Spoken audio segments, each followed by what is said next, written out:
We'll show you what's happening in the east and what's cooking around the Bay of Bengal in the east and what's happening in the west along the Arabian Sea. So all that coming up in the second hour of programming. We've dealt with the north, where if this was, Rajdeep said, a T20 match, you know, this is just one-way traffic in this T20 match. You got one team which is blazing away. 6 overs, 100 runs. Huh? 6 overs, 100 runs. 14 runs and over, or 15 runs and over. Which, you know, really makes it almost impossible to come back. And the thought that's coming to my mind, you know, there you see my election intelligence dashboard working. So many great ideas, so many different data sets which we are cutting and dissecting and diving. I'm wondering what's the point? If it's all pointing in the same direction, then there's going to be a lot of effort which won't really yield too much results. But anyway, unlike the opposition, we need to fight on. We need to bring all those data sets together for you.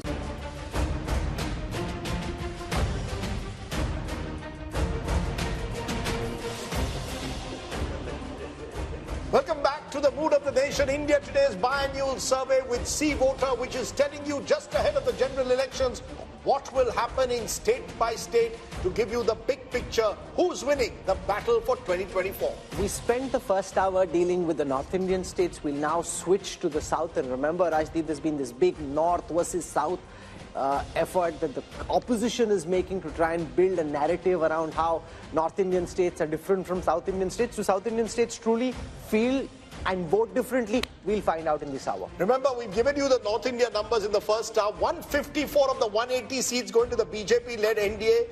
India Alliance just 25, others 1. So there's a north typhoon. What's happening in the south? Is there a hurricane the other way around? Let's start. India mein cyclone aata hai, sir. Cyclone, okay. The southern cyclone. Sorry, the southern cyclone and there are cyclones that take place in south of the country. We're starting with Karnataka, a state which, remember, went to the polls 7 months ago in Vidhan Sabha. And interestingly, this is what it's showing. In terms of vote share, the NDA is way ahead of the India Alliance. Remember, there's a Congress government in Karnataka. 53% at the moment to the NDA, 42% to the India Alliance, others 5. This is identical in vote share compared to 2019. How is this translating into seats? Remember, 28 seats in Karnataka, 25 were won by the BJP last time. And we are saying the BJP is down just 1.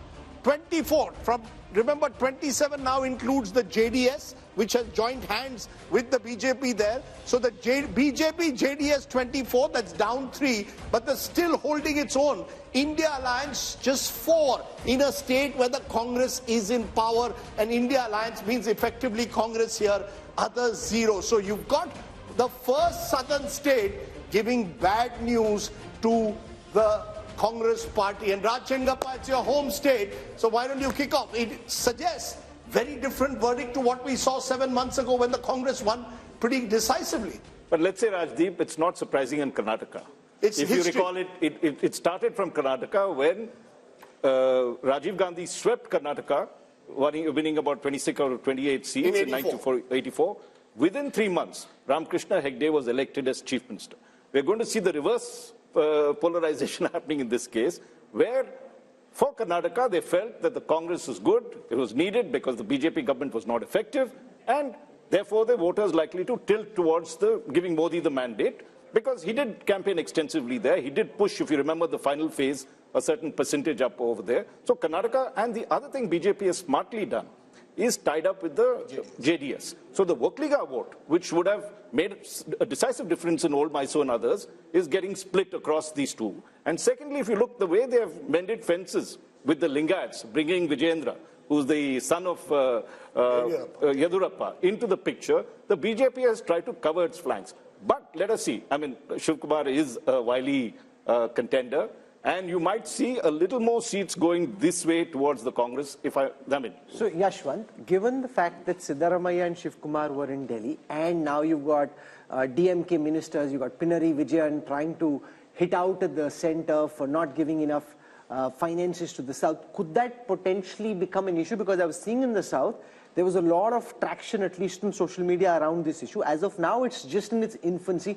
Could it build into a bigger headache for the BJP in the weeks to come? Possible, because you see, without the JDS, BJP was in deep trouble.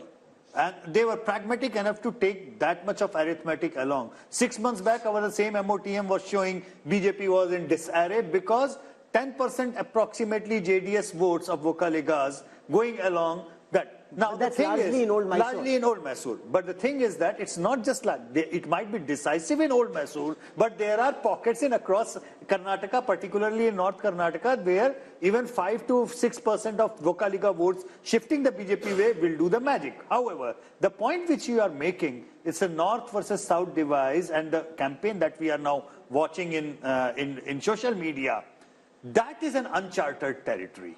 Because I don't think any election whatsoever in the last 75 years, that play has been there. Barring the Tamil Nadu politics, outside that, the North-South divide was never played like that. So that's important. It's very important. And this issue is still just about germinating. Just germinating. Amitabh Tiwari, is there seamless transfer of votes from the Janata Dal secular to the BJP, or do you think it might seem like that, but on the ground, it's not so easy to transfer? See, JDS vote is largely anti-Congress vote. See, the regional parties have been born out of anti-Congressism. And if you see the gap between India bloc and the NDA bloc, it's 11%, and out of which 9% is largely JDS. So JDS has pockets of influence in not only the old Mysuru, but even the Bangalore region. There, the implementation of schemes has been very good. And Congress is trying to project the Karnataka model as their model. But historically, BJP has been strong in Karnataka. From 1919 to 2019, they have won all the elections barring 1999. And surprisingly, BJP today, even in 2019, is the single largest party in South of India. Because South of India, there are regional parties who dominate and not the Congress party. Sure, and that's also primarily because they won 25 seats in Karnataka last time. So Rahul Verma, let's come back to our debate that we had when we discussed Delhi. That the same voter who 7 months ago voted for Congress, possibly Siddaramaiah as CM, apparently 7 months later wants Modi as PM. As Raj Chengappa said, it's not unusual, but it seems to me the one state where it's pronounced in the south is in Karnataka. See, Modi is one of the biggest vote aggregator of our time. There's no doubt about it. And he pulls BJP's vote. He's more popular than the party itself. If BJP gets around 37% vote, Modi's popularity rating would be around 45-50%. So that means PM pulls the party. What I was trying to differ with, that the segment which changes vote into election is smaller than the claim that we try to make. Right. And think of it, like Yashwant pointed this out, 6 months back, after the, so Karnataka elections happened in March and the last MOTN had happened around August. BJP was not doing that well. See, what BJP is doing in every state where they were having trouble is making efforts, right? In Karnataka, they tried to get JDS. They made a pact with Lingayat. On the other hand, and again, in Karnataka, what Amitabh had said in the beginning, the challenger is Congress. Congress seems not to be doing enough efforts in places where it's strong and credible. No, but also opponent. imagine Sanjay Kumar, despite being the mighty force that they are at the moment, the BJP is willing to tactically cede ground everywhere. Yeah. Even in Western Uttar Pradesh, to a party like the RLD, to the JDS, where they think that they can make inroads in Old Mysore. And also, Rahul, they called the JDS, they called Kumaraswamy corrupt and a dynast. I mean, it was very clear, we will never touch the JDS. You'll recall they called Mukul Sangma all kinds of things. Till the day the numbers came out, then they changed their mind. So the level of flexibility is very great. You know, Sanjay Kumar, because this was one of the states where there was a potential double-digit loss for the BJP. So also look at the irony. The party that is supposed to have the ideology shows political dexterity. The party with no ideology, so to speak, in terms of certain core philosophical issues, is very rigid when it comes to tactical alliances. Sanjay Kumar. I think the problem with the Congress is that it is slow in taking initiative. I would say even lazy in taking initiative. And if you look at the BJP on the other hand, even if they realize that they are going very strong in 2024, but they don't want to leave any chance. And my own sense is that if you talk to any BJP leader, they are pretty sure that they are winning 2024. But why they are entering into all these alliances despite ideological differences, despite having, given strong statement against the leader of those parties, is that they want to big win. They don't only want to big 2024. Let's take that just a minute. I'll come to you, Rashid, in a moment. Mohan Kumaramangalam, national spokesperson of the Congress, Ajay Alok of the BJP. To both of you, first to you, Mohan Kumaramangalam. You know, there's so much of talk of the Karnataka model that the Congress is saying the guarantees that we have given will win us an election. The numbers at the moment are showing, at least in a Lok Sabha, that's not working. I spoke to Mr. Siddaramaiah only yesterday. He seemed very confident. He also is playing this sort of discrimination against Karnataka card. But at the end of the day, our numbers are showing the BJP virtually repeating its performance of 2019, which would be hugely significant. If your numbers do bear out, Rajdeep, it would be hugely significant, no doubt. But I think your survey was conducted between December, May to January end, if I'm not wrong, which is at the height of the Ram Mandir propaganda craze that happened. And everything online, everything on TV, everything you turned on any channel was about the Ram Mandir. So I think definitely that sort of hysteria would have been captured somewhere in your survey. I don't think that they would find it easy to maintain that kind of momentum going forward. The other thing is the arithmetic of JDS plus BJP might look right, but I don't think the chemistry works at all. Just for example, Kumarasamy was in a rally with the BJP and was wearing a saffron shawl, I think, and the senior patriarch Devagowda came out and said that it would have been better had he been wearing JDS colors. So even something as small as that could be a flashpoint for misunderstanding between the two. The third thing is, you know, you have this national narrative of the BJP that is against nepotism, dynastic rule, etc. So I'm wondering how they're going to reconcile that with pushing Vijayendra to the front as sort of the face of their party in Karnataka. You just can't reconcile the two in a national election. And like I said, alliances, whether that be with the JDS or with someone else, they don't really... Vote transference is going to be one of the major issues to watch out for in there. Ajay Alok, on Karnataka, the transferability of votes from the Janata Dal secular to the BJP and vice versa, the Congress would hope that that might not be easy. We saw in the last elections, but also the JDS's vote is typically an anti-Congress vote. It didn't happen when the Congress and the JDS were together. That's the concern. Will there be transferability of votes, or do you think, especially in Old Mysore, the BJP is now seeping the idea that it's okay to vote for the Kamal, and that helps the BJP in a 15-20 year horizon as well, build in the one region where they're weak in Karnataka? See, one thing they are conveniently forgetting, that Congress snatched almost 6 to 7% of JDS votes in the last Vidhan Sabha election, but they were not able to snatch our votes. Our votes percentage was quite the same, 36.2, what we got and what we got in the last assembly election. And JDS vote bank significantly reduced from 19-20% to 13%, and this was majority or majority vote completely. It was minority vote which shifted to the Congress. Now there is a feeling of angst and there is a feeling of appeasement everywhere in Karnataka, and how the Karnataka government is performing since they have formed the government. So there is a natural chemistry and a bonhomie between JDS and the BJP, and BJP and JDS combined together, we are crossing 50% mark very easily. Sir, with due regard, and with the dynamism and with the momentum of the election going on.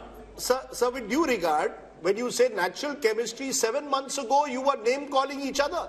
I mean, you were calling him a dynast, you were saying their family is corrupt, the Gowda family is corrupt. This was, all your top leaders were going to Karnataka and saying this. So, is it that you've decided, Chunav ke liye kuch bhi, forget the past, we have to win 2024? See, Chunav ke liye kuch bhi nahi. We are a political party and we have to look at the situation at the ground. And of course, when we are not with JDS, why we shouldn't highlight their problem and what their corruption issue was. The Congress will also do the same. Now, since they are with us, we have to look at the ground reality of what kind of appeasement politics is being followed in Karnataka. And that, are they now not corrupt? My direct question to you, is JDS not corrupt now? Is JDS now no longer dynastical?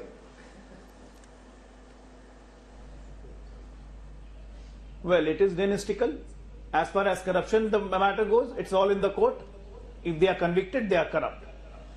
And JDS is dynastical, there is no doubt about it. We are having a strategic alliance with them. They are not merging into BJP. Yes, yes. Rashid Kitwa, you wanted to make a point. I think, Rajdeep, if Yashwant Deshmukh's figure come true in Karnataka, this will really reflect mood of the nation. Here is a government which is a proven track record, performing well. The Congress party is there on the ground. It's not a lazy party, at least in Karnataka. And in spite of that, if they lose badly, that will tell you a mood of the nation, a pro-Modi wave. Second thing is, it will also create a huge political upheaval.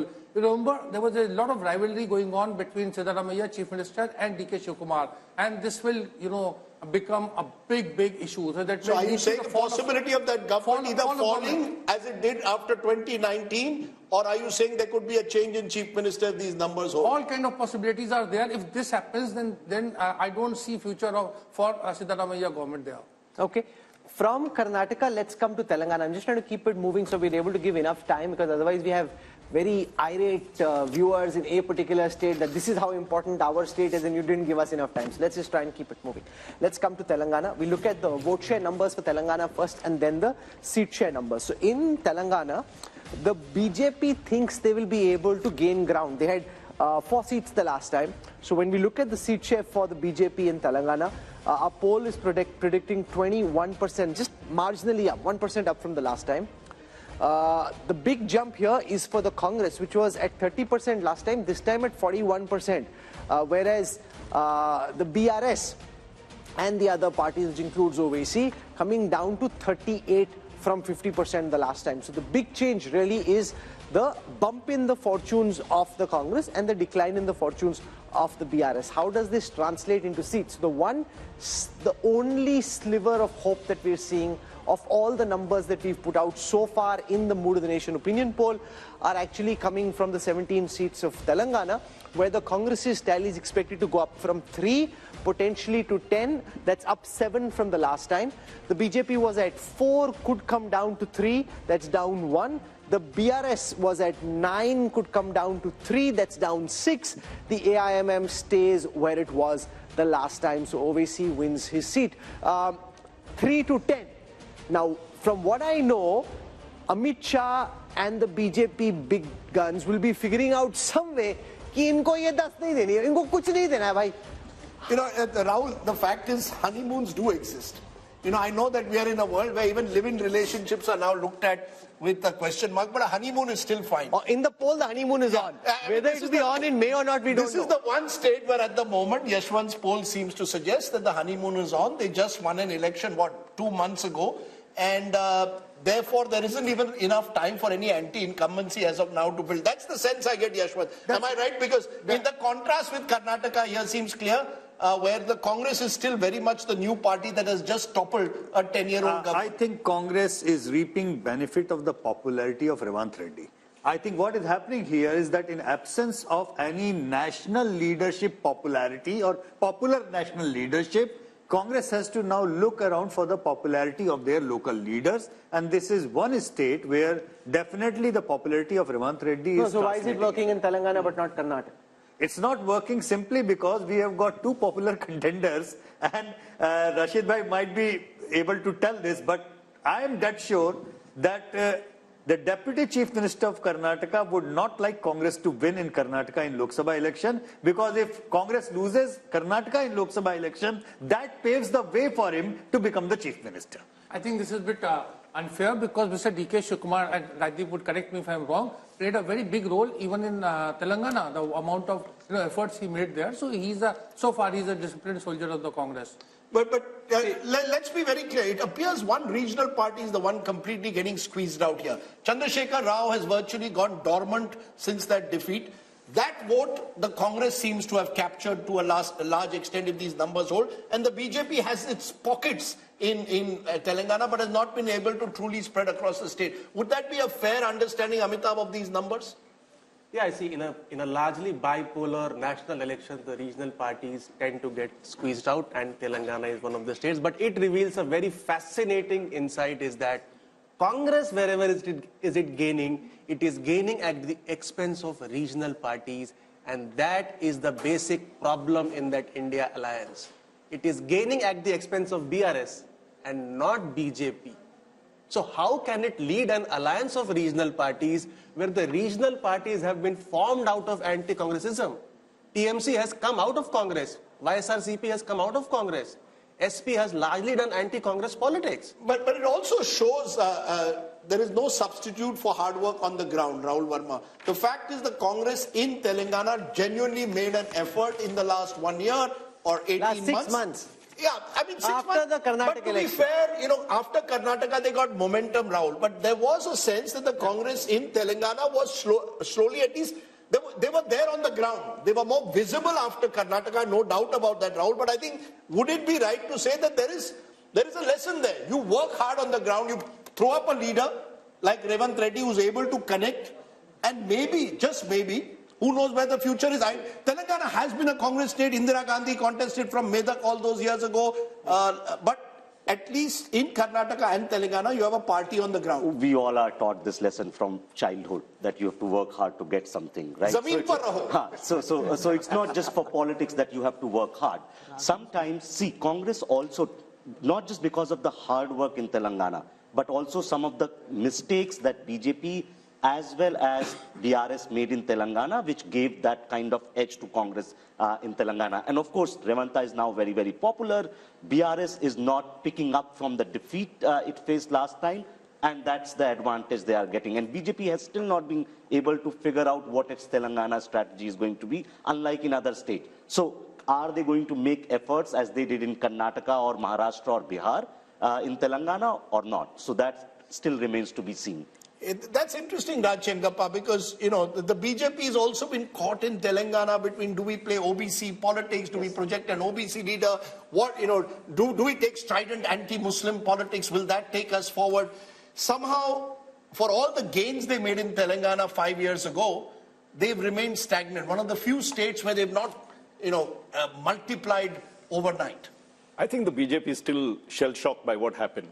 And the way the Congress came in and snatched what they thought was their territory, because KCR was on the decline, and the Congress smartly moved in and got the prize. But I just want to make a larger point, which we did in passing reference, and we talked about, and Rajdeep, you talked about, I think this, is this whole thing that Siddaramaiah and Shiv Kumar came to Delhi for, and you've seen these full-page advertisements about the South being neglected, not being given the due in terms of its money that was there. I think that is a potent force as it gets along, because it's also tied up with delimitation in some senses. That somehow the South is performing very well.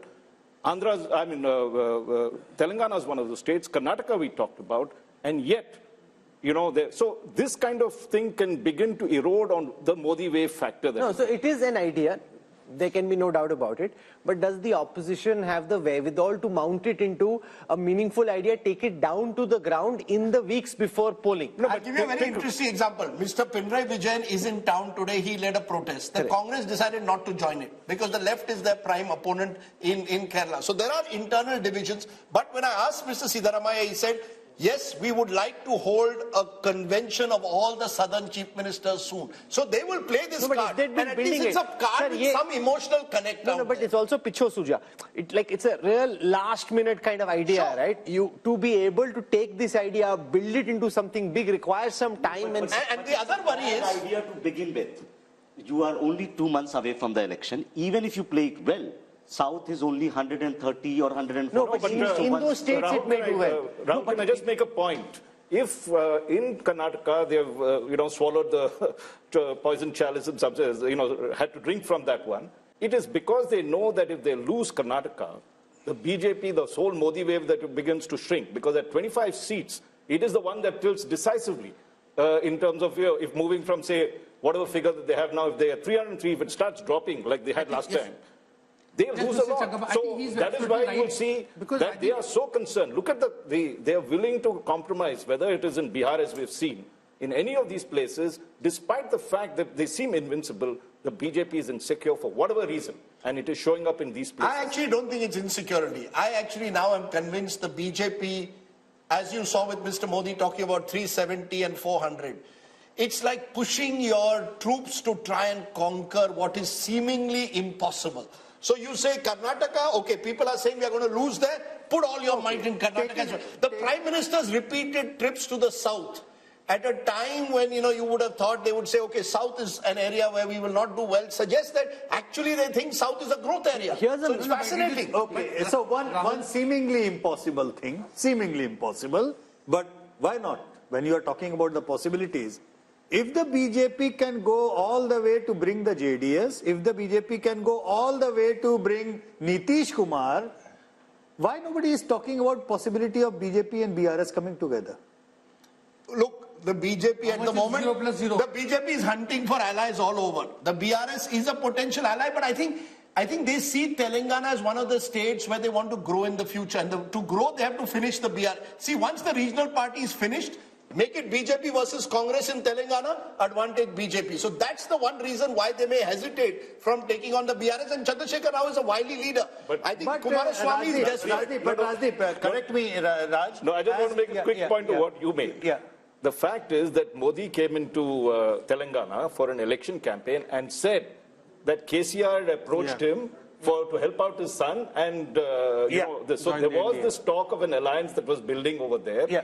And of course, as we've seen, they're patched up with JDS. Exactly. Okay. Yeah. Exactly. So the point which Telangana is fascinating, but we need to move on, because otherwise we'll get caught in the politics of one state, and then people in Andhra will start feeling bad, and that's never a good idea when you're discussing Telangana and Andhra Pradesh. So Andhra Pradesh on your screen next. 25 seats here. I look at projected vote shares first. The YSRCP of Jagan Reddy had 49% vote share last time. That's projected to come down to 41. That's 8 down from the last time. But the TDP, which was at 40% the last time, is now expected to go up to 45. Remember, we had Chandrababu Naidu meeting the Home Minister recently. Are they picking up signals which before this poll the others hadn't, but BJP obviously had its own polling on the ground? The BJP had very little vote share, it's just marginally expected to go up. The Congress had very little vote share, marginally expected to go up. But the big change there is, for the first time, we are seeing the vote share of the YSRCP since Jagan led his party to power after that famous Padyatra, lesser than the TDP, a 4% gap, converted into seats. Fascinating here, very, very fascinating, because remember, Chandrababu Naidu was really given the rough end of the legal stick recently, and there's a lot of talk amongst the TDP supporters that there is sympathy on the ground there. That is reflecting in the numbers for the first time, because from 0 the TDP is projected to go up to 17. If you ask me, of all that we've seen, this is the one number that pops out of the screen and grabs my attention. My sense is Mr. Amit Shah has got a sense of what Yashwant Deshmukh's poll was suggesting. Because why is it? Sanjay Kumar is surprised. He's because you've got, before I get, because you see, Chandrababu Naidu was there. Clarification, Rajdeep. Yes. Is TDP only TDP or TDP plus Jan Sena? TDP plus Jan Sena. Is it Jan Sena also in TDP? But you see, the thing is that you've got a party whose leader, Chandrababu Naidu, has been knocking on the doors of the NDA for months now. And the NDA wasn't opening the door. Suddenly at the Ram consecration ceremony, you see Chandrababu Naidu there. Now Chandrababu Naidu's come back to Delhi, and apparently there are two views within the BJP. How far should you go to completely embrace him? But I think the BJP wants to be clear. They want to be with the winning side in Andhra Pradesh. And the Andhra side also wants to be with the BJP, because you need help from the center. So if these numbers are right, one of the alliances we could see in the next couple of weeks is TDP. No, but remember, Jagan is also meeting Amit Shah. So now we don't know.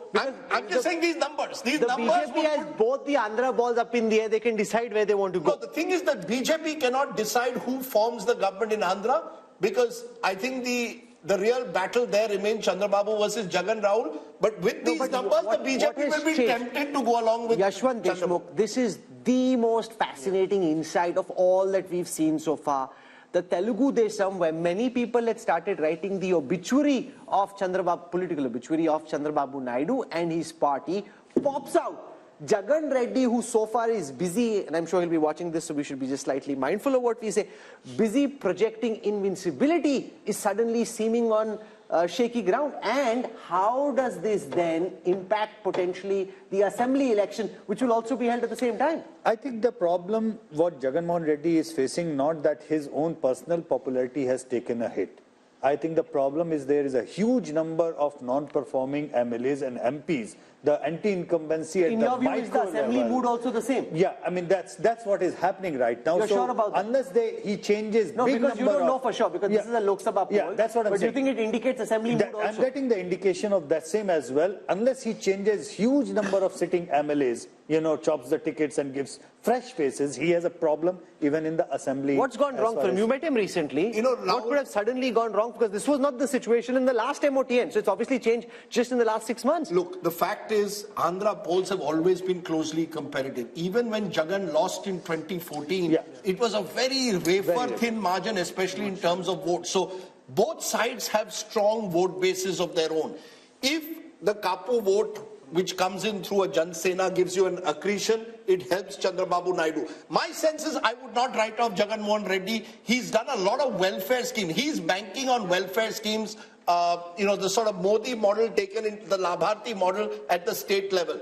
But there is also a sense that many of his MLAs have been distant from the voters, have either been accused of local level corruption. He's changing 60 MLAs out of 150 that he won. So there's a clear sign that he also recognizes local anti-incumbency. So I have a theory. When if it's as tight as this and the TDP is bouncing back, whichever side aligns with the BJP, potentially Amitabh Tiwari has the advantage in Andhra Pradesh. Would you agree? With one caveat before you go to Amitabh. Remember, there is a solid 8 to 9% minority vote that's Muslim, plus a large Christian vote out there. And in a way, many of Jagan's advisors have been telling him, let Chandrababu go with the BJP, it'll allow you to consolidate that vote. So it's a gamble. Counter to that, I mean, there is another set of data which generally, I mean, I keep on mentioning, I mentioned you Punjab, Tamil Nadu and Kerala. I did not mention Andhra Pradesh in that. Even though Congress and BJP both are out of equation in Andhra Pradesh, but Pradhan Mantri Modi's personal popularity in Andhra Pradesh is way more than Rahul Gandhi's. So what I'm simply trying to say, even though BJP has no equity whatsoever over there are certainly emotions attached on the Congress, anti-Congress and the old fault lines that the political fault lines are. And one recent development is Jagan Mohan Reddy's sister going to Congress. Now, if from here onward, Congress gains by virtue of Karnataka and Telangana just even 2-3 points, that entire vote block is going to come from the Jagan Mohan Reddy because they share the same vote. So the Congress jump is only going to damage Jagan. See, BJP has a problem of plenty here, so it will choose whichever party is going to win more or higher number of seats. However, as you mentioned, Andhra is one of the few states where simultaneous elections already take place. And generally what happens is that whatever is the result in the Vidhan Sabha election is reflected in the Lok Sabha election. Andhra 2014-19, Telangana 2014, Odisha 14-19 and Sikkim 14-19. So this could be reflective also of the YSRCP facing pressure or anti-incumbency even at the local level. I can tell you one thing very clearly. Chandrababu Naidu is going to be on India Today television very soon. The TDP already picking up these numbers. They are flying with them. This, frankly, Rahul Verma, is the first piece of good news they've had for a party. And I think this is where legal overreach always is double-edged. You think you're killing your enemy. It can potentially create sympathy and can help your opponents bounce back. Again, something you should know, right? Anyone who is in politics knows this. But then politicians also are humans. They have egos, they have anger, right? And they, in their overreach, try to do something which may backfire. So we don't know whether the TDP's gain are actually coming because of that legal overreach. This might also be happening because Congress might be gaining certain votes, which is coming from Jagan's party. And no, but that's overhyped. From 1, if they're going to 3, that's only 2% up. You can say it's 2%. The Jagan Reddy is losing 8% vote share. Only 2% the Congress has got extra from the last time. So remember, Jagan Reddy's graph at this moment is very clearly coming down. That's what this data represents. There's no running away from it. And Chandrababu Naidu would be doing a bit of a dance right now, Sanjay. But BJP's overtures towards Chandrababu Naidu also reflects, the BJP and Prime Minister Modi. He wants to get a foothold in southern India because, you see, if he's comparing himself with Jawaharlal Nehru, with Indira Gandhi, with Rajiv Gandhi, with this Congress prime ministers. You cannot be a prime minister of India and 100 but it also shows, out of his bounds. But it also shows flexibility again. Here is a leader who 5 years ago tried to lead the opposition charge against Prime Minister Modi, spoke angrily against the Prime Minister. Nitish did the same. And you're willing to embrace them all. So I think the Prime Minister is very clear that in politics there are no permanent friends or enemies, something that the Congress could learn. Think about it. Jagan Mohan Reddy comes from a Congress family. What stopped the Congress in all these years from making at least one solid overture to him to try and embrace? What do you do instead? You send his sister to contest against him, which clearly for him is a red rag. You've actually, according to which he said in the interview to us, you've divided my family. So any question of his him, family was already divided. No, 1 minute. What stops the Congress? It's been 15 years now, almost since Jagan left. You could have made an ego. There's a difference. Yes. No, my point is the Home Minister often says, BJP is ready to make that extra step of flexibility. Because the Home Minister often says, and the Prime Minister believes this, that power में होंगे तब अपनी ideology को हम implement करेंगे ना power में ही नहीं है तो कैसे implement करेंगे? Whereas Rahul Gandhi says power is poison. I think that is the fundamental difference. Rahul Gandhi says power is poison. Rahul made a very good point. You see, an ideological party. BJP claims to be an ideological party, but is a party of power. The Congress claims to be a party of power, but is now under Rahul Gandhi trying to become a party of ideology. That I want people who are going to fight the RSS, come what may. So you've got a remarkable shift where the BJP wants to be the party of power. But Rajdeep, there's a very big difference. Yeah, everybody knows what the BJP's ideology is. Half the congressmen don't know what the Congress's ideology is. They don't agree on the same ideology. Rahul, so that's the reality. Let's also admit Congress does not have ED. Sorry? Can I Congress does not have ED. Sure, the ED is a factor which we will discuss, of course, but that's a separate factor. One small point about TDP. See, even in 1999 and in 2014, TDP only came to power when it aligned with BJP. So TDP never That's the came point to I power was trying to on its own. So TDP has never won election. That's a very remarkable point, Rahul. Thanks for putting it, because in 1998 election, in the undivided Andhra Pradesh, BJP on its poll almost 20% votes, which forced TDP to join hands with BJP, and he swept again in 1999. So he made a very remarkable point. But can I make a distinction? Can I make a distinction between Chandrababu Naidu and NTR? NTR had the power to win on his own. Chandrababu Naidu, when he took over the party, was not able to do that. That's the difference. Chandrababu Naidu has needed an ally. NTR did not need allies. That's true. But every time he has won, he has come along with the alliance of the BJP. TDP 2 months ago was thinking of joining the India Bloc alliance. After the 3-0 drubbing, it has again changed its mind. So the regional parties, hawa kidhar beh rahi hai, are very cognizant of this. And there's another little piece of trivia, Rahul. There are two wings of Prashant Kishore's IPAC. One wing is with Chandrababu Naidu, and the other wing is with Jagan Mohan Reddy. And a few weeks ago, Prashant Kishore was allegedly on a flight with Chandrababu Naidu or his son, and all speculation sort of arose in Andhra. Is he going to now align with Chandrababu Naidu? He says he's not. But if these numbers are true, he clearly knows who's on the winning side. Jagan didn't give the NOC. But are you surprised with these numbers? Are you surprised at all with these numbers, Sanjay Kumar? No, about Andhra, we are all discussing TDP and YSRCP. But we are not discussing Janasena. I think Janasena is very important. If you just pull out Janasena from the TDP how much alliance, is the Janasena vote? It's roughly about 4.5%.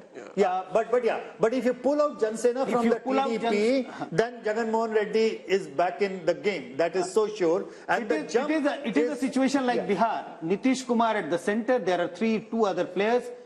Like RJD and BJP on one side. Whichever side Nitish Kumar goes, that party gets. But it's fascinating. It is a fascinating verdict. I want to go across now to Tamil Nadu. And Tamil Nadu is the one state where the UPA or the India alliance, at least at this moment on the surface, looks settled. The turbulence is on the NDA side because the AIDMK and the BJP are now separate just at this moment, and this game is changing so fast that I don't want to end up saying something which makes us look silly a few weeks down when people look back, because that's the way everything we're saying is just commentary at this moment. Things, of course, can change. So here is Tamil Nadu. I'll start with the vote share numbers first. So the NDA projected to be 15% vote share. The India Alliance from 53 to 47. This is largely the DMK and the Congress and some of their smaller allies. Now you've got the AIDMK in the others, which is now expected, the others together are expected to be 38%. Let's look at seats. Yes? Is also then a lot many smaller groups are there who are not yet aligned. So we do not know which side will they be in. So a lot of this AIADMK on its own is hardly about 30% at this point of time. So 8% are the others, 30% is the AIDMK. Okay, here is the conversion into seats. Now again, the second state where there is some good news for the opposition alliance, because like in Telangana, this time of course is the India alliance. They had 38 seats the last time, expected to go up to 39 this time. The BJP, while it may gain vote share, not expected to win seats in Tamil Nadu, and the AIDMK had just one seat, that too could come down to 0. So Tamil Nadu looking strong. Does the DMK stay fully with the Congress, or could there be a twist in the tail there also? I think, Rahul, I'll be very surprised given the statements that Stalin has made at the moment that he will also switch sides. There's the ED factor that our friend Rashid Kidwai mentioned. Yes, there are a number of DMK ministers under the ED scanner. But I find it difficult to believe that it will happen before the election. What happens post-elections, we don't know. If the Congress completely collapses, many of these allies of the Congress today could go in different directions. But I think there's a general sense, and the poll may well bear it out, Yashwant, that this is the one state where the Prime Minister's popularity is much less than it is nationally, even though he's made the effort repeatedly to go to Tamil Nadu, to identify himself with Tamil culture, the Singal, when the new parliament was inaugurated. So the BJP, as always, continues to see Tamil Nadu as this sort of bridge too far, which they want to one day conquer.